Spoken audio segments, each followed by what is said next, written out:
We are back with another trademark lawsuit breakdown. I am your host, Dave, an almost 10-year intellectual property attorney dealing with everything from trademarks to patents to trade secrets, copyrights, any form of intellectual property. I have seen it before. I deal with it. And typically I would do these live. But today I actually have some travels that I had to attend to. So instead, I pre-recorded this, and I will be again putting it out at 7 p.m. Eastern time, as if it was alive. And hopefully, in the next couple of weeks, I'll be back doing these live, so you guys can participate in the chat, ask me questions in the chat. Love kind of going back and forth with you guys as we break down these lawsuits. So this one is an interesting lawsuit. This lawsuit actually started over 2 years ago between Nike and Kool Kiy. And we'll see when we break down a lawsuit, break down a complaint. This one is going to be interesting because Kool Kiy, he responded to the original complaint from Nike. So we'll take a quick look at that one. And then this is the first actual breakdown where we see an actual ruling or the back and forth between two parties conclude. The judge has, I guess it's settled. It didn't rule, but I think it's still a win for Nike. Let me show you guys what I'm talking about here. Again, we are going to go from the beginning to see how this lawsuit came about. But before we do that, I wanted to show you guys how this ended. And unfortunately, it ended for the big guy. You guys will let me know as we go through these complaints and kind of look at everything, whether or not you agree with I guess Kool Kiy and what he agreed to with Nike. Again, the judge or the jury in this case didn't ultimately rule. This one was settled between Nike and Kool Kiy, and that agreement in part had Kool Kiy paying Nike $1 million. You see complex here. Shout out to Complex. And we'll take a look at the article at the end. I just wanted to give you guys the heading of what we're talking about. Kool Kiy ordered to pay Nike $1 million in a trademark lawsuit, as well as you see here highlighted in purple, a designer, Kool Kiy, has to stop selling the shoes. Again, this was May 23rd, 2024. So just last week or a few weeks ago. So that's how things ended. Again, we're going to take a look at that complex article that just came out a couple weeks ago. But I wanted to kind of start with the ending as we go back and forth and look at the complaints and how this all started. Now, just so guys, I wasn't familiar with Kool Kiy before this lawsuit. And for those of you who were like me, you're wondering, man, who is this Kool Kiy that everyone is talking about? Or Kool Kiy is actually the name of the company. Let's see here. Let me pull it up. From my understanding, and its own, or at least one of the co-owners, is Nick Wan, which you see his Instagram page here. Again, he has a decent sized following, over 500,000 followers. So this is not a small content creator. This is again, his channel has over 500,000 followers. Again, Kool Kiy is, I guess, what they call him. Again, he's listed as an inventor as well as the head designer of Kiy Studios, as well as some other platforms that he has. And again, his real name is Nick Wan. So as we kind of break down these lawsuits and I go through these complaints, when we say Nick Wan and I think his other co-founder, I think his name is David, they are the founders of Kool Kiy, which again is an actual company. So Kool Kiy ultimately is owned by Nick Wan as well as David, and they was hit over 2 years ago with this lawsuit from Nike, and it has played out over the couple years, and it actually was settled. Now, a lot of cases actually end up in a similar way, that being in a settlement. Typically, cases do not go to trial where you have a jury or a judge kind of deciding the fate of the companies. Typically, at some point, the companies will come to an agreement on what they think is works out for the best of the parties. And yeah, that's that. It's kind of, hey, that's the end of it. And everybody go forth. And typically some type of confidentiality agreement that's put in place so the other sides can't talk about the lawsuit to the public, essentially. So I would imagine it's a similar thing in this case.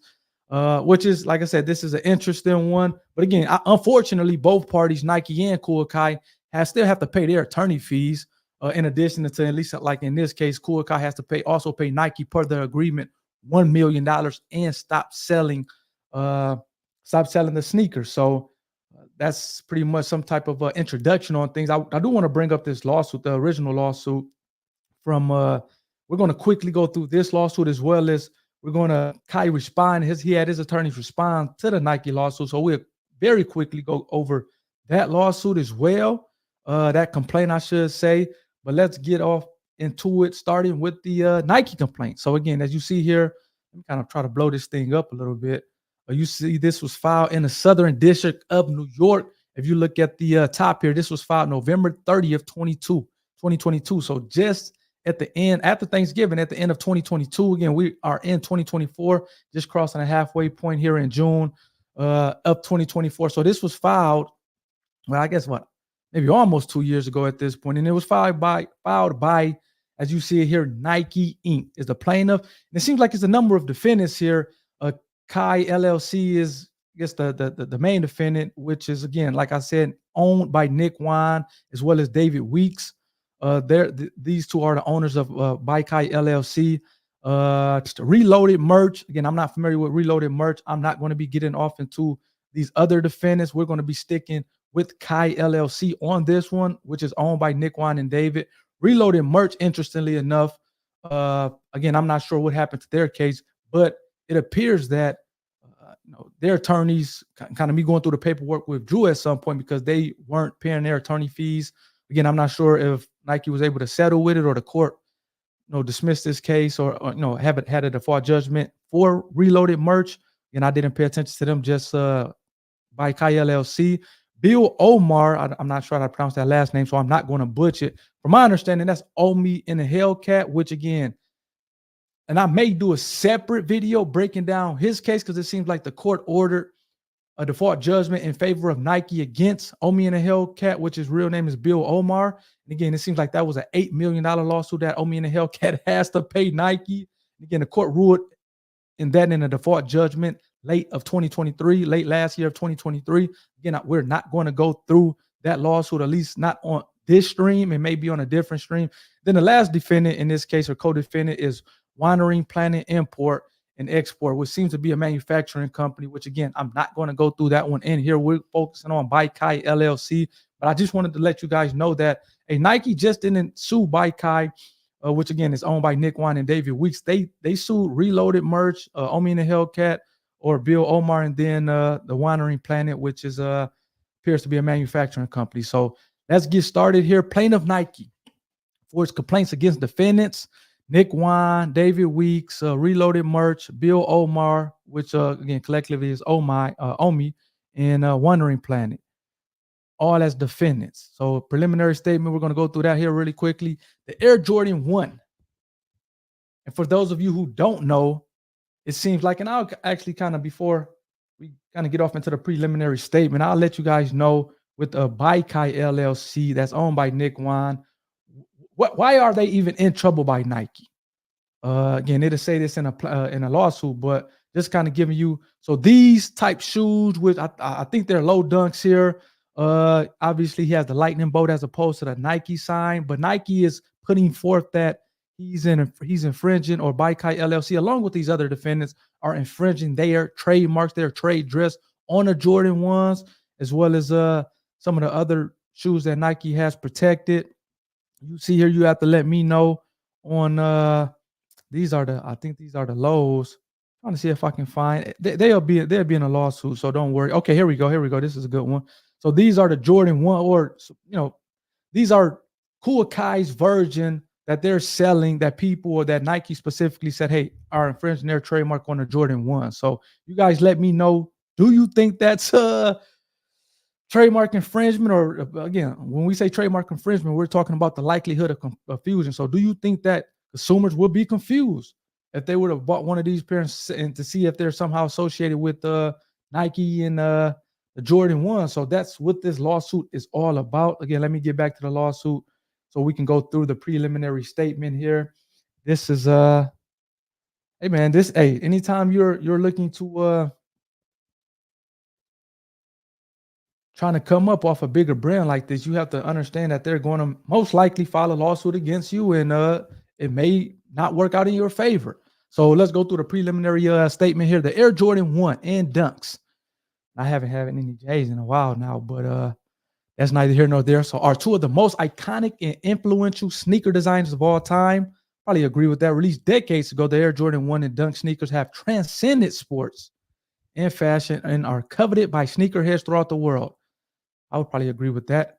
While the Air One and Dunk sneakers helped pave the way for modern sneakerhead culture through limited release of various colorways and collaborations, their design is the common thread that has excited consumers for decades. I would agree with that. People go crazy over them J's. The iconic designs represent the originality, authenticity, and creativity that is entwined in the DNA of sneaker culture. This is why Nike must protect its designs and intellectual property from bad actors who weaken the very DNA of authentic sneaker culture by promoting, copying, and selling Nike designs as their own. And as we're reading this, keep in mind that one of the things that you have to do when you have trademarks is protect your trademarks. I always say this all the time. Do not get a trademark if you are not going to protect it, if you find out that somebody has potentially committed trademark infringement. Again, you at least have to send a cease and desist letter or be willing to send a cease and desist letter. If you're going to continue to just not send cease and desist letters or not protect your trademark, it's going to weaken your claim for trademark infringement if you try to do it later on. So again, if you're going to get a trademark or you're thinking about protecting a brand of your business, which all this stuff is not only important, but it's valuable to you as the business owner, you have to be willing to protect the trademark. And Nike is going to go to links ad nauseum to protect their trademarks. And again, so you'll continue to see these trademarks. Let me go back to it here. You'll continue to see these trademarks being filed for trademark infringement for Nike and other big companies that are looking to protect their trademark. So here we go. Paragraph 3 here. Kai and Ami. Again, we're not going to talk about Ami, even though Ami, as well as the other co-defendants, are littered in this lawsuit. We're going to focus on Kai on this one just because that agreement just broke news. The settlement agreement between him and Nike just broke news a couple weeks ago. So that one is fresh off the press. So I am going to focus on Kai in this lawsuit. But again, Nike is saying Kai and Omi are examples of bad actors. Kai and Omi are currently promoting and selling Nike knockoffs in several colorways. They have them listed here below. These are the genuine looking. You know that the attorneys out, they get petty, man. You see the genuine Air Jordan 1 highs that they listed here. They say the Kai knockoffs and the Omi knockoffs. Again, we're not going to focus on the Omi knockoffs, which are in this last column to the right. We're going to focus on the Kai knockoffs, which are in the middle column. What do you guys think? Again, it looks very similar. The only, I guess, differences that you see here, at least between the genuine, as Nike attorneys puts it, the Air Jordan 1 highs and the Kai knockoffs. Again, Jordan has a swoosh and Kai has what appears to be a lightning bolt. It seems like even the Air Jordan symbol up here, it looks similar. It seems like Kai may have a different actual. I would imagine that this doesn't say Air Jordan, but it's the actual logo is the same. And this is one of the things that you guys have to realize when you're talking about when you say trademarks. Trademarks are extremely important because they last forever as long as you are using a mark. And again, trademarks, typically you see them as a logo, a short phrase, a word, but you also have this thing called trade dress, which is the actual look and feel, the more of the ornamental, the visual appearance of the actual product instead of the actual name or logo or mark. So although obviously we know that Nike is protecting the Jordan name as and logo as trademarks, they also have a trade dress protection on different shoes of Jordans, which are popular and that they world renowned, so to speak. So in this case, and you will see, I'm saying this because it's going to be interesting, and especially in Kai's his answer to the complaint that he files or that he had his attorney's files. Just because he has, I'm saying this to say that just because he has the lightning bolt instead of the swoosh, that doesn't mean he's off the hook for trademark infringement. It's this thing called trade dress that, again, Nike is going to talk about and that they have protection on, which covers the look and feel, the overall look and feel of the shoe outside of just, okay, the Nike logo and I guess Kai's Thunderbolt logo. So just because he switched the Nike logo for his Thunderbolt logo, that doesn't make him off the hook or take him off the hook for trademark infringement. He still can be on the hook for trademark infringement for the trade dress that Nike is protecting, that more so protects the visual and overall appearance. So these are the lows here. Again, what do you guys think? They look pretty similar to me outside of the lightning bolt and the Nike. So Again, we're not going to talk about Omi and his shoes, but this last column is the genuine dunks, as Nike attorneys puts it in the Omni case. It seems like Omni had the lightning bolt as well, which is interesting because I know Kai has a trademark for the lightning bolt, so maybe he was giving Omi a license to use the lightning bolt, which is very interesting. So let's go here. Paragraph 4. Kai and Omi's conduct constitutes trademark infringement, false designation of origin, unfair competition. A lot of these claims that Nike is putting forth and the damage to Nike from Kai's and Omi's knockoffs are considerable. I would imagine, I heard that they were making a ton of money, Kai and Omi were, from selling these allegedly knockoff shoes. Going here to paragraph 5. To be clear, Kai and Omi's lack of creativity and originality is intentional. Since notifying Kai of its infringement over a year ago, so Nike seems like it sent cease and desist letter to Kai. Nike has attempted to reach a resolution with Kai. So again, this lawsuit was filed in November of 2022. It seems like a year before that, which of November of 2021, Nike was trying to resolve this conflict between them and Kai. So this has been going on for a while now. So since notifying Kai of this infringement over a year ago, Nike has attempted to reach a resolution with Kai that does not involve the continued theft of Nike Air Jordan. Hey man, just stop. Hey, would you say Nike's reaching out to Kai and said, man, just stop stealing our stuff. There's gonna be no harm, no foul. Stop selling it.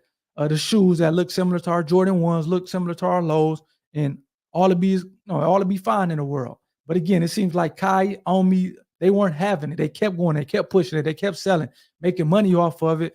And at some point, Nike is going to file a lawsuit, and this was what they did in this case. So let's get back to the lawsuit here. I may just read the preliminary statement on this one, since we are going to go through Kai's lawsuit as well, his complaint as well, or not complaint, but his answer to the complaint. And again, the preliminary statement is some critical, important information. So just kind of reviewing those, I think, would be sufficient in this case. So we got paragraph 6 here. Blow it up just in case. There we go. Importantly, bad actors include not only those like Kai and Omni who sell illegal knockoffs directly to consumers, but so it seems like in paragraph 6 they're talking about, hey man, Kai and Omni, they were the ones that's selling the product directly to the consumers, but we don't only want to go after them. We want to go after everybody, up this food chain. So that's what they're talking about in this one. They're saying, hey, yeah, Omni and Kai, they were actually selling the shoes to the consumers, but they had some help. They weren't making the shoes. You had a manufacturer that was making the shoes. That manufacturer should be liable as well. So that's what's happening here. Nike is saying, hey, yeah, Kai and Omi, they actually were the ones directly selling the shoes directly to the consumers. However, they had some help, and we want to get everybody up that supply chain. So that's essentially what Nike is saying in this paragraph here. So going on to 7 here. In order to accurately protect Nike's valuable IP rights, its enforcement of such rights must extend up the supply chain to actors who participated in the moving forces behind the infringing activities of fake sneaker sellers. That's what I was just saying. They want to go after everybody who played a position in it. Again, Wandering Planet. So we remember we went, okay, we know that By Kai LLC is owned by Nick Wine and David Weeks, but we have some other co-defendants, Omi and Hellcat, who is Bill Omar, Reloaded Merch, as well as Wandering Planet, which appears to be a manufacturer of sneakers. So essentially, in paragraphs 8 and 9 here, again, we're not going to talk about Wandering Planet because I want to focus on Kai. But Wandering Planet was also wrapped into this lawsuit because they were helping Kai and Omi as far as manufacturing the sneakers. So that's paragraphs 8 and 9. That's what they're talking about. Paragraph 10, Nike cannot allow bad actors like the defendants to confuse consumers by building a business. This is the big thing. Building a business on the back of Nike's most famous trademarks, weakening the value of those trademarks and the message they convey. Nike therefore brings this lawsuit to stop bad actors like defendants from making and sourcing, distributing, and selling knockoffs. So this is the overall thing. This is the overall reason for the case here. I know a lot of people, and it was this one guy, I think it was Global Heartbreak. He said, like, hey, man, I knew what I was getting myself off into, and Nike sued him. So maybe we'll kind of cover that lawsuit at some point as well. He just pretty much said in his IG post, man, hey, look, to the extent that you're doing something maybe illegal, do not go post these things on your IG, on your Facebook, on your social media platform, because this most likely will be used in court against you. But again, in his case with the Global Heartbreak, he said, hey, man, I knew try to build my brand off of Nike in this case. So that's what Nike is trying to avoid. They don't want people, especially competition, that are building their brands off the back of their hard work, off the back of the money spent for advertising, marketing, to make their trademark, to make their products well known in a marketplace. This is exactly what the Nike's attorneys are saying in that paragraph 10 there. So we know the parties here. Seems like Nike is an Oregon company founded by D. Phil Knight. Seems like paragraph 2 here. Nick 1 and David Weeks are in the New York, New Jersey area. And they're the founding members of Kool Kiy LLC. We have the address, which we're not going to talk about the jurisdiction and venue. Let's talk about the background a little bit. We know Nike, again, it sells footwear, equipment, accessories, clothing, those sort. Again, paragraph 16, Nike is the largest seller of athletic footwear and apparel in the world, which I think is true. And that should give you pause. If you're going to go after the number one, the largest in that particular product that you're selling, the largest in the world, you got to know that it probably is not going to end well for you. So I thought that was worth pointing out. 17, Nike sells its products directly to consumers. Okay, now they're talking about the Nike Air Jordan 1, the trade dress. Again, this is what we're talking about. They have a trade dress protection on the ones, which trade dress is a subset of trademark in that it lasts forever, but trade dress protects the visual appearance, the overall look and feel of the shoe, as opposed to the name or the logo. So we know Nike Swoosh, the logo is trademark protected. We know the name Nike is trademark protected. We know Jordan is trademark protected, but trade dress covers that visual appearance, the overall look and feel. And the importance of that is, just because you take the shoe and you flip that, you switch out your logo for, in this case, the Nike logo or the Jordan logo, that doesn't get you off the hook for infringement. You still will be looked at as committing trademark infringement based on you infringing trade dress of the product, which in this case is the Nike shoe.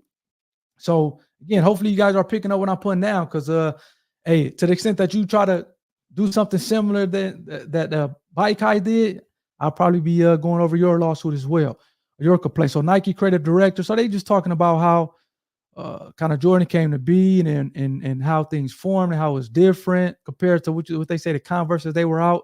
But then they say here, these are the protections. So I told you, like the Air Jordan logo, that is protected.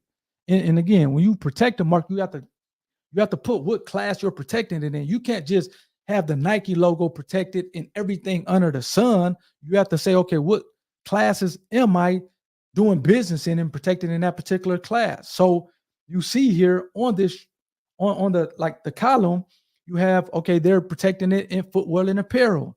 The actual Jordans, which is trade dress, you don't see no Nike symbol, you don't see no Jordan symbol for the Jordan ones, as well as the lows. You just see that they're protected in footwear. These are the class that Nike's doing business in, and the fact that any potential infringer that comes try to do similar business in a footwear category and with infringing marks, then Nike's going to come after them. So again, they're even protecting the sole of the shoe, which here is that last picture there. So they're just talking about the trade dress here. I actually want to get down and see what the Kool Kiy is talking about, but they're just talking about the trade dress and all those things. These are the lows here, the sole of the shoe, as well as the lows. Everything. Now, this is interesting, just to kind of give you guys some game. Everything that's solid, because you see a combination of solid lines and dotted lines. The dotted lines, they're not claiming the information that's in the dotted lines. They're just claiming the solid lines, the designs, the stitching, everything that's shown here in solid. That's what is being protected. The stuff that is in dotted lines is not being protected. And so just kind of keep that in mind. This is the registration date, 2009. So they did this almost 25 years ago, 20 years ago, whatever. Again, goods is the footwear. The class is goods, or footwear class, and these are the exhibits as they're putting out. So D here, getting a D, they're just talking about that they are maintaining strict control over the trademarks, which again you have to do to keep the goodwill, the reputation. So that's what's going on in D. I'm not going to cover that. So let's get off into Kai's unlawful activities. Kai has wrongfully capitalized on the fame of Nike and its asserted marks by making, promoting, advertising, marketing, and selling in the U.S. footwear bearing the asserted marks and confusingly similar marks. So again, this is Nike attorneys talking in their lawsuit. Paragraph 34, Kai's infringing products include at least all variations of sneakers Kai refers to as Air Kai. Oh man, you look it. You can tell when somebody, it's almost like, are you trolling me? It's one thing to take the design of the shoe, but then you're calling these things, what did they say? They calling these things, let me get to it. Air Kais, Air Reeves, and any other footwear that bears the asserted mark and or confusingly similar marks. Man, you know you into it or in for it at that point. Again, these are the asserted marks. When they say asserted marks, you don't see any logo, you don't see any name on it. Well, I guess outside of the Air Jordan, this is trade dress protection. It protects the visual appearance, the overall look and feel of the actual product, in this case, a shoe. So if you have a product, what you see on the right that is similar, regardless of the color of, they're not claiming the color. They're not claiming, okay, the Nike symbol or the Jordan symbol. They're covering the overall trade dress, the look and feel of the shoe. So, and it looks like Kai is dead to right just based on what I'm seeing. Oh, you got the Reeves Paris and the okay, so that's what that was. But again, even the logo was the same. You know, they were in for it. So paragraph 34 here. As shown above, Kai's infringing products are near verbatim replicas of Nike's asserted marks. I would probably agree with that as an IP attorney. So here are some of the consumers agreeing, because the whole part of trademark infringement is the likelihood of confusion. When you think of trademark, consider the likelihood of confusion. What does that mean? Is the consumer who's purchasing the products, in this case Jordans, will they be confused based off of this competing, potentially infringing product? That's the whole point of trademark likelihood of confusion in trademark law. So with that being said, let's go to what the consumers, which Nike is saying. What the consumers agree that these products are near verbatim. Kool Kiy took the whole, this is from Genius. Kool Kiy took the whole Jordan 1 design. This is from Jay Isom. I can't get down with the Kai shoe way. They're clearly biting off Jordan 1s. I'm him says Kool Kiy ain't flying. Bootleg A Jordans. Jordan 1s. ZD. Them Kool Kiy joints are literally knock off Jordan 1s. This era wicked. Don. That Kool Kiy dude has a good scam going on. He calling it a scam. Make y'all pay for lookalike Jordan 1s while he uses the money to buy designers. So again, this is what the consumers are talking about. They're saying that they is a likelihood of confusion. It's a scam. Paragraph 36, there's already confusion in the marketplace. That's what the attorneys are saying. This is the evidence of confusion. What it seems like this is Twitter. Yeah, this is some Twitter profiles. Kai's near verbatim copying of the asserted marks has led to initial interest, confusion, post-sale confusion, and confusion in the secondary market. So he's talking about what's going on in the secondary market. This athletic shoe meme seems like it's a blog. Authentic Air Kai Kool Kiy Reeves Jordan 1 US. That's crazy. The fact that he used Jordan 1, yeah, that definitely doesn't look good for Kai. You're using Jordan 1 and you're a post trying to sell the shoes. Yeah, that's not a good thing. We're going to skip that paragraph. It seems like Kool Kiy they do pop-up shops. And again, the crazy part is the name and the logo Kai with the Thunderbolt is a trademark. You see here in the R in a circle, which is evident or indicates it's a registered trademark with the USPTO. This is a pop-up shop that he's doing in New York on March 26th. I'm not sure what year this is, but again, he has a trademark. Just because you have a trademark, that doesn't necessarily give you the license to use other products that are infringed, that you may be infringing on, and it doesn't avoid somebody suing you as a result of you doing so for trademark infringement. A trade you having, again, it's a good thing. Make sure you protect the IP so you can build the business, but that doesn't mean for you to conduct business activities that amount to trademark infringement. So definitely be on the lookout for that or be aware of that. So this is, it seems like it's a pop-up shop that he was doing some marketing, some promotion for. So paragraph 38 here. Kai's infringing products are not genuine Nike products. Did not manufacture them or inspect them. Okay, yada, yada, yada. We get it. I would, paragraph 39, I would agree that the trade channels are identical, that being shoes. And again, I'm not sure if they sell clothing as well. I think they sell some clothing, but in this case, the big issue was selling of the shoes. Seems like, again, Kai has attempted to capitalize on Nike's valuable reputation.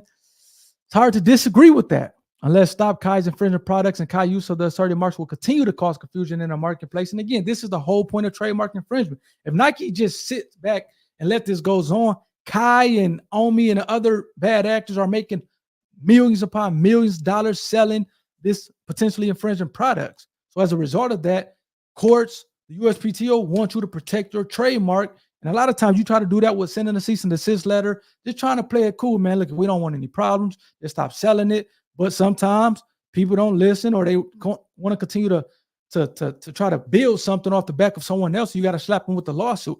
And this is the thing that I really don't understand with these different lawsuits or companies doing this type of thing, because at the end of the day, you're going to lose whether you agree to settle, which it seems like we had in this case, and you have to pay Nike a ton of money, as well as you have to stop selling their shoes. But now this is like your flagship product. So you have the registered trademark, but the registered trademark, it wasn't put on your own designs of shoes. Instead, it was put on the Nikes. So now you're going to, you can't stop you can't continue to sell your logo being on what looks to appear to be Air Jordan 1s or the Dunks or the Lows. Now you have to kind of go back to square one. So are people going to buy your shoes even though your logo has kind of gained attention? And maybe people can say that your logo is tarnished as a result of that. But putting that to a side, are people going to buy your products, your shoes, your clothing, if you can't sell it on the products that they have been buying from you up until that point in time? So now you got to come up with your own shoe. You got to put that logo on there. And I would imagine that those new shoes that include the logo probably are not going to sell the same as the ones that your logo being on the ones that look similar to the Jordan 1s or the Lows. So you're almost kind of back to square one. I know some people think that, okay, hey, even though we went through this process, which you're going to have to pay a ton of money to the attorneys, you're probably going to lose. People, they think that, okay, but I still got publicity to my to my brand, to my company, and I get it. What they say, all publicity is all publicity, good or bad, is publicity nonetheless. And that is a school of thought. But is that something you want to kind of build your business on, kind of being wrapped up in these lawsuits where you have to pay people, pay attorneys, pay Nike in this case?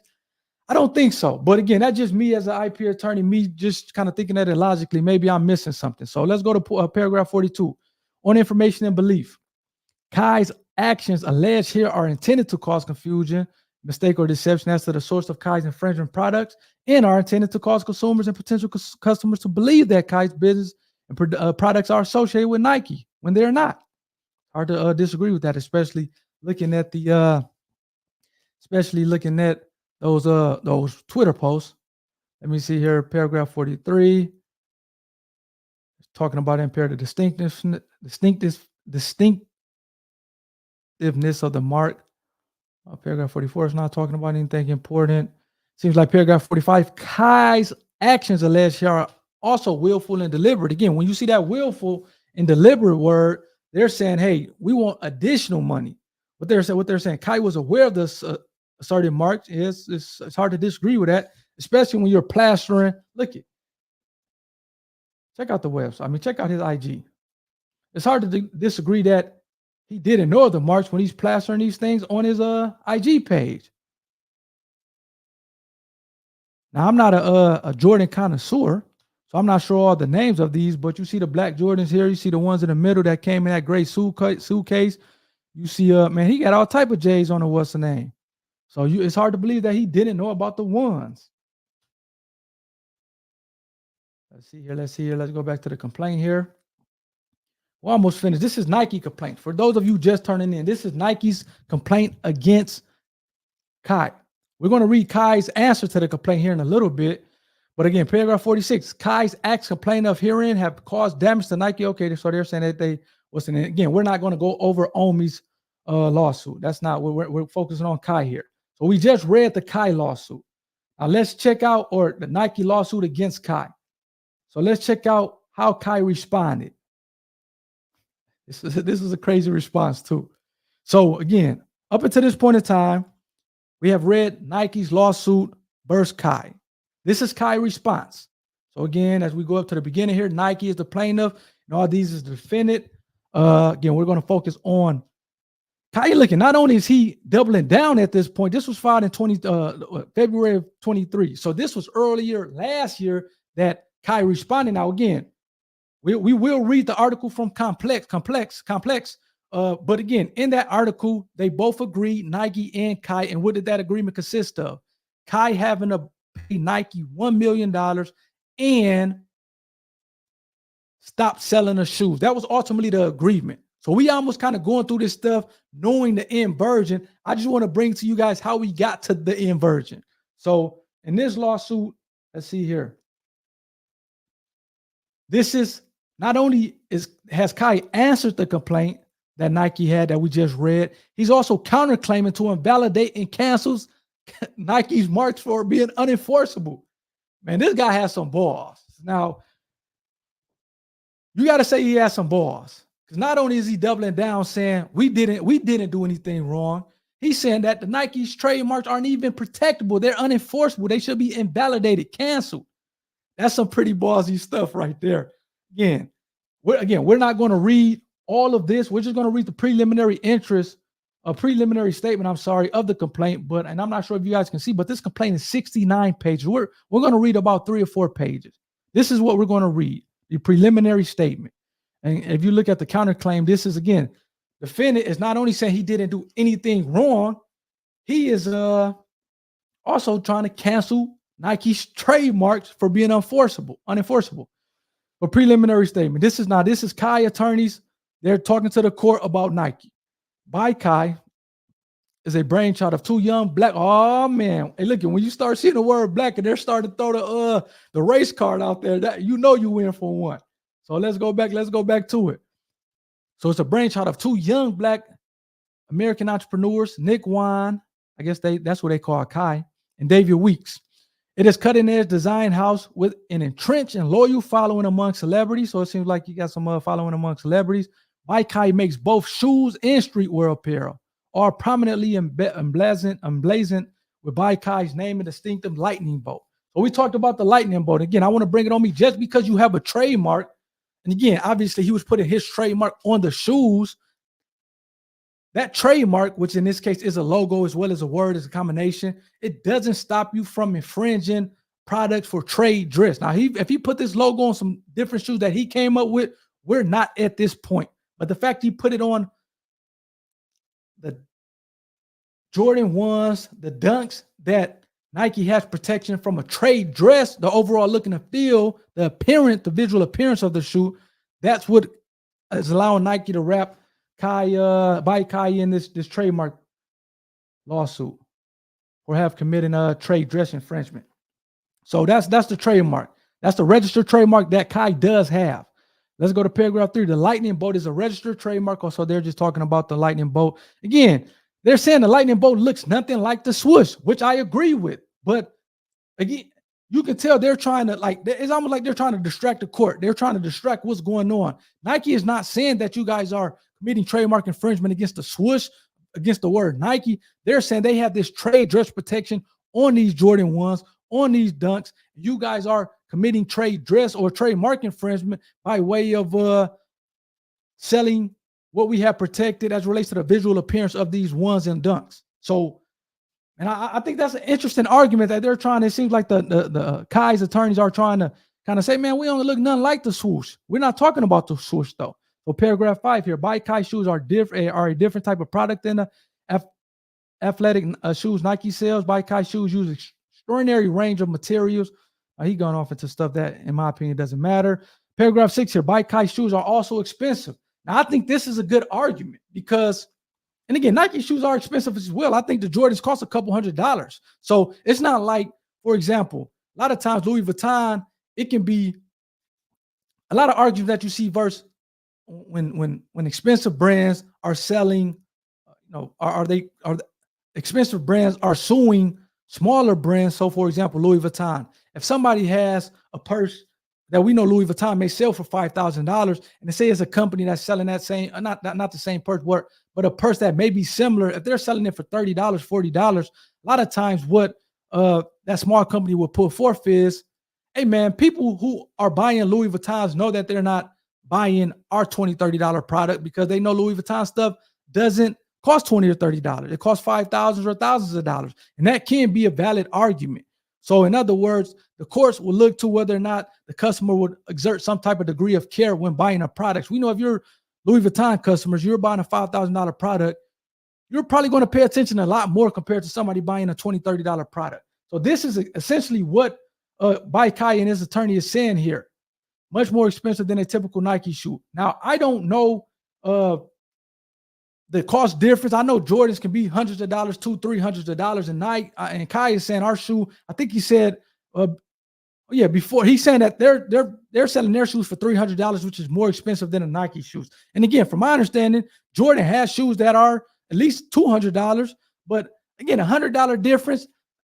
I think it's an argument. I don't think it's a very strong argument. Now, if Nike was selling shoes for $50 and Kiy was saying selling a similar shoe for $350, I think you'll have a little bit more of an argument. But selling a shoe for $250 or $280 and selling a shoe for $300 or $320, it's still all within the same ballpark. So again, that's just my opinion as an attorney, IP attorney. But this pretty much is what Kiy is trying to say in his paragraph 6. So let's read it though. Much more expensive than a typical Nike shoe. They are sold through completely different channels. I definitely disagree with that. I think that the channels are still the same, in that being footwear.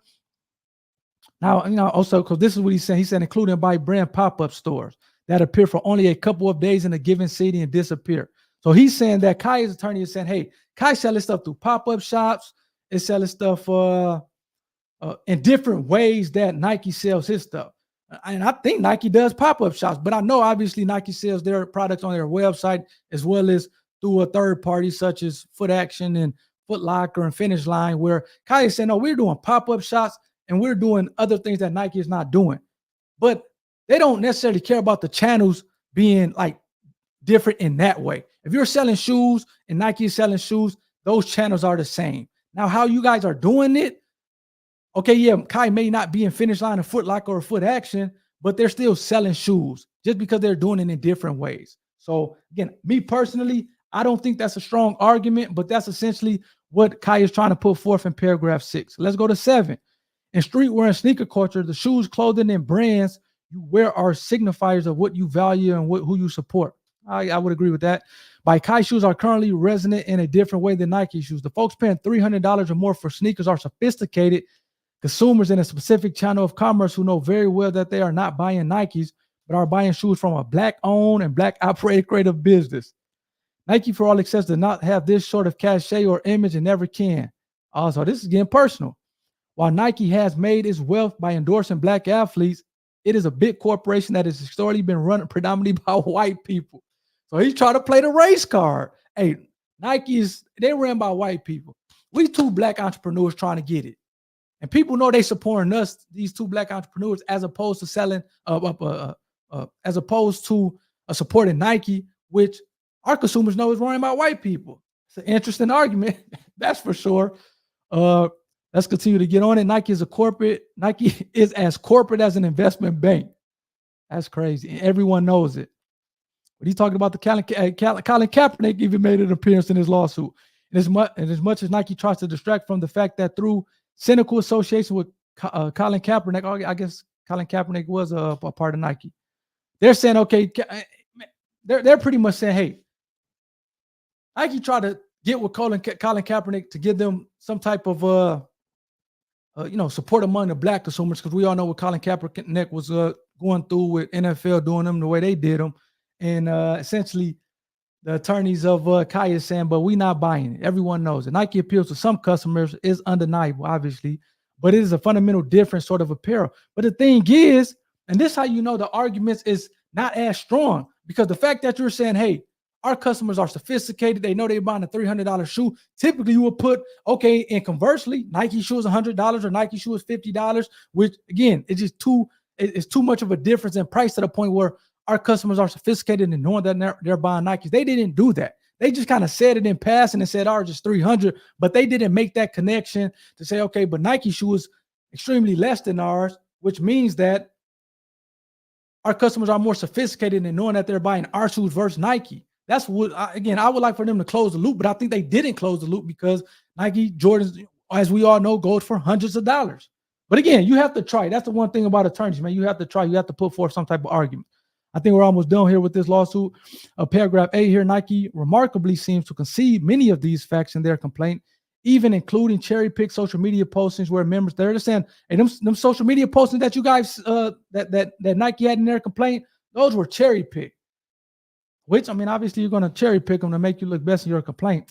While some of the postings indicated that some people do not buy Kiy products and would prefer Nike products, none of them seem confused about who designed, manufactured, advertised, or sold. I mean, I think they have a good point.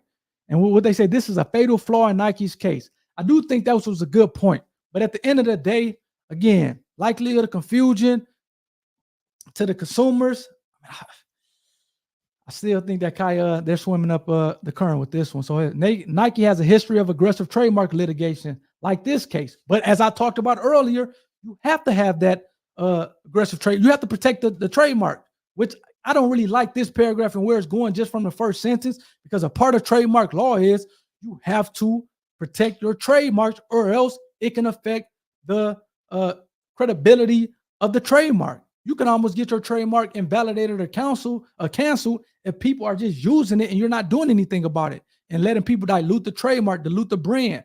So I just don't like this, because you, as a part of trademark law, you have to go after bad actors, which Nike is doing this. So yeah, we'll see what it's saying, but I don't like that first sentence. Nike has a history of aggressive trademark litigation like this case. The complaint in this case is essentially a cookie cutter pleading, very similar to those used by Nike in other cases. Nike has engaged in unduly aggressive, disproportionate, highly burdensome litigation strategies against much smaller opponents, where the actual or threatened litigation process itself appears to be deliberate means of oppression rather than simply a mechanism to resolve disputes. In discovery, for example, Nike has knowingly dumped unrequested documents of non-conceivable relevance on litigation opponents with an intent to burden or oppress. Nike has mass designated documents in such production as confidential, even when there's no legitimate basis for such designation. After burdening opposing parties in discovery, Nike has pressured settlements that, on information or belief, seek to secure limitations on business. Look, at the end of the day, again, I don't necessarily like that paragraph, but if you think you're in it wrong, disagree and take it to trial. We know it's going to cost money, but you have to know that when you're trying to kind of build your business off the back of selling products that are similar to another big, I guess one of the big dogs in a space, this is a result that can happen. So for the audience, just understand it. If you don't want to have to worry about the cost, we know that Kiy most likely was making a ton of money off these shoes, especially with using the black card that people are trying to support kind of black entrepreneurs, young black entrepreneurs. And I get it. But when you're trying to build build your company up based off of selling a product that is similar to a product that's protected by IP, which is in this case, the Jordan 1 trade dress and a Dunk trade dress, you got to know that it's a possibility that not only Nike's going to make it tough for you, but they're not going to let up your neck, especially when you brought them to actually file the lawsuit, as opposed to just kind of, okay, cease and desist based on the cease and desist letters that were put out. So again, that's I guess my 2 cents of it. Like I said, I don't necessarily like that paragraph 9. Paragraph 10, here, as elsewhere, Nike has asserted rights based on registered trademarks that it knows are questionable validity. Nike also has submitted a flurry of recent trademark applications trying to further broaden its illegitimate dominion over how others design sneakers. As explained below, the designs are not the makings of proper trademarks, much as they are patent trolls. So they're calling Nike a trademark troll. That's crazy. Paragraph 11 here. How many paragraphs do we have left, man? Okay, we just have a couple. We're not going to go over the parties and the trade dress recognition. But this is the counterclaim here. So they're saying that their trade dress is unenforceable. Paragraph 11, Nike's strategy aims to squash competition. That's what you're supposed to do as a company.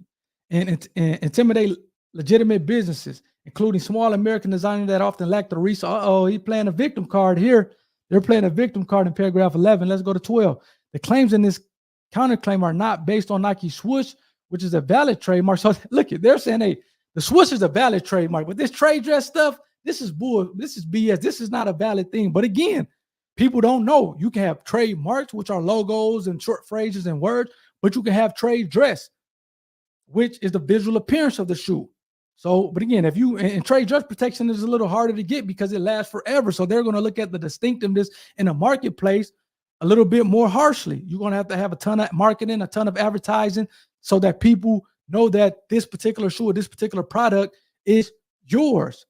So it's more hurdles that Nike had to go through and jump through to get the trade dress protection, but they got it, and it's very strong to the extent that they did get it. So again, that's hopefully you guys are picking up what I'm putting down. So 12 here. So there's Kool Kiy is saying that the Nike swoosh is a valid trademark, but this counterclaim addresses Nike trademark claims based on essentially generic aspects of a shoe design that are not protectable under the trademark laws. While Nike wishes to be the only maker of shoes with certain designs, many shoes over many decades have similar designs. So they're saying Nike is not the originator. Let's go to step 13 here. On information of belief, Nike shoes have a swoosh prominently on the shoe.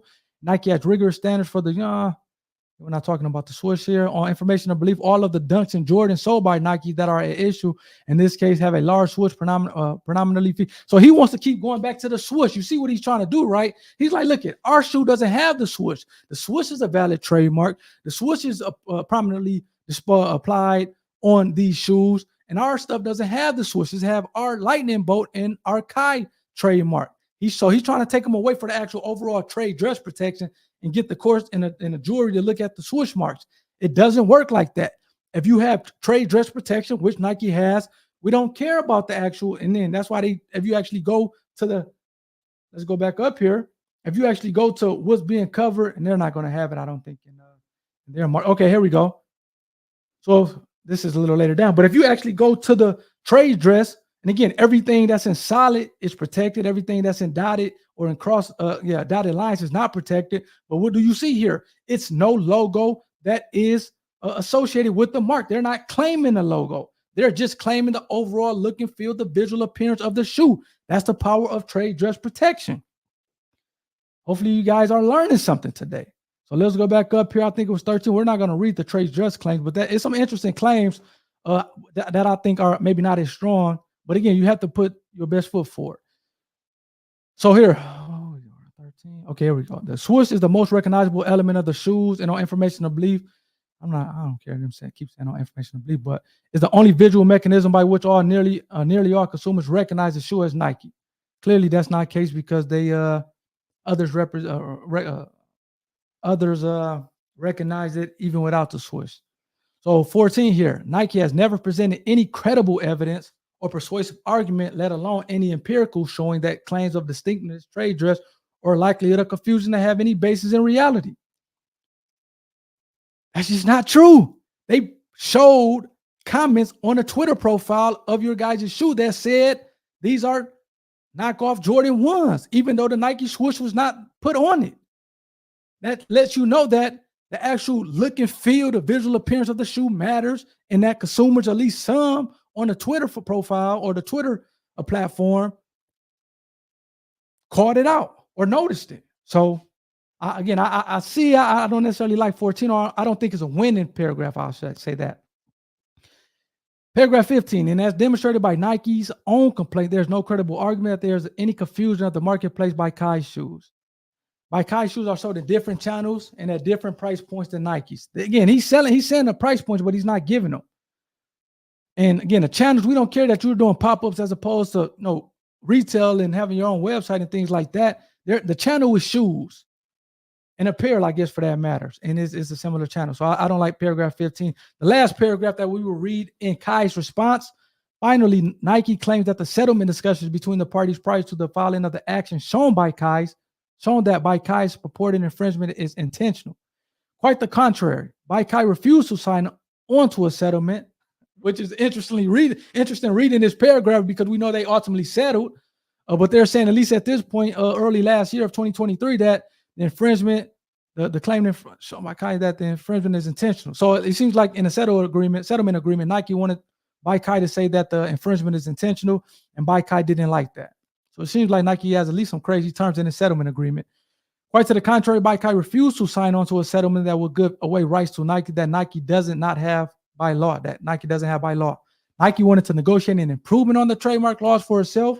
The greater restriction by Kiy tried to work out a reasonable, pragmatic solution over the course of approximately 10 months, but Nike refused. So they essentially didn't agree. So again, we're not going to read all this other stuff, even though it is pretty interesting. We're going to pull up one more thing. So we just read the lawsuit, or the answer by Kiy's attorneys to the lawsuit initially filed by Nike that we read earlier. Now we're going to read the complex article, which is a very short article that talks about the settlement between Nike and by Kiy. Let's go to it. And then we're going to wrap things up. Trying to keep these things at an hour here. I think hopefully we'll be back to going live here in a week or so, as opposed to the pre-recorded stuff. But I had to attend to something. So the time that you guys are watching this, I'll probably be in travel. So Kool Kiy, this is by Complex. Kool Kiy ordered to pay Nike $1 million in bootleg lawsuit. Nike also settles lawsuit, latest trademark infringement case. The designer also ordered to stop selling shoes. So it seems like by Kiy has to stop selling shoes. So these are the shoes by Kiy. Back in November, so okay, let's start at the beginning. The new nearly 2-year-long legal battle between Nike and Kool Kiy has reached a conclusion. We actually went through both of the complaint and then the answer to the complaint. Back in 2022, the global sportswear brand filed a lawsuit in New York alleging that by Kiy was selling copycat version of Air Jordan 1s and Dunks. We went through it. On May 15th, which was a few weeks ago, both parties agreed to a settlement, which is in favor of Nike. With the news that agreement first reported by Sneaker Fetish. So it seems like Sneaker Fetish on X first reported it. So shout out to Sneaker Fetish. In the confidential agreement, Kool Kiy is ordered to pay. So again, typically these agreements are confidential, so you're not going to be able to talk about them afterwards, and that's both on Nike as well as Kool Kiy's ends. Kool Kiy is ordered to pay the brand $1 million. It's worth noting that Kool Kiy is still advertising the copycat shoes on Instagram, which could suggest the confidential settlement agreement that came with the case's termination allows the designers to sell off his remaining products. So they're pretty much saying that the fact that they're still selling them appears to be a situation where the settlement agreement allows them to empty their inventory. And again, I'm assuming that they're going to use a portion of that money to pay Nike. In the original lawsuit, Nike also looked like, okay, so Bill Omar, which again is Omi and the Hellcat. They're talking about that, which we're not going to be talking about, at least on this stream. I may do a separate stream on Omi and the Hellcat. And he just didn't respond to the lawsuit, and the court entered a default judgment in favor of Nike, where Omi and the Hellcat had to pay Nike $8 million. Maybe I'll do a separate stream going through that lawsuit, or going through that situation, because that was crazy. Seems like another of the co-defendants, attorneys, have withdrew from the case because they weren't paying them. I think, let me see here, I can give you the names of them. So Reloaded Merch, seems like the attorney withdrew, as well as Wondering Platinum, because they weren't getting paid. So again, let me know what you guys think in the comment section. Let this be, hopefully, again, I'm trying to teach you guys educate you guys on intellectual property law, the different forms of intellectual property, so that if you try to do something similar, Nike or Louis Vuitton or Chanel or one of these big brands, most likely are going to come after you for trademark infringement or for IP infringement of some form, whether it's patents or copyrights or trademarks. It's not going to end well, not to mention you having to pay. Just think, this is a 2-year legal battle.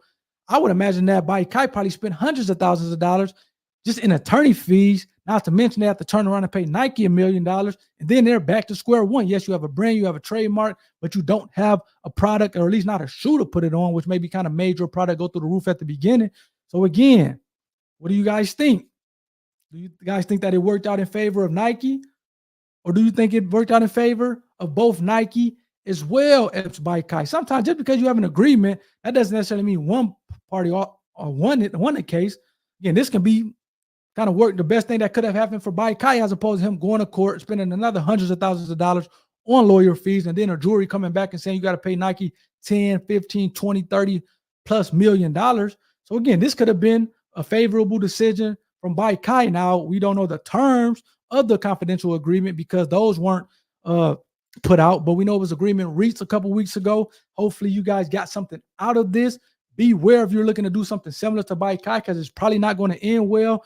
Beware if you are a manufacturer or somehow trying to help someone out who's committing trademark infringement. It's probably not going to end well for you as well. So based on where you're at in the food chain, if you're doing some activities that can be looked at as illegal, this is a word to you. Beware, because that company that owns IP could come after you as well. So until next time, you guys have a good one. Hopefully you learn, and peace out.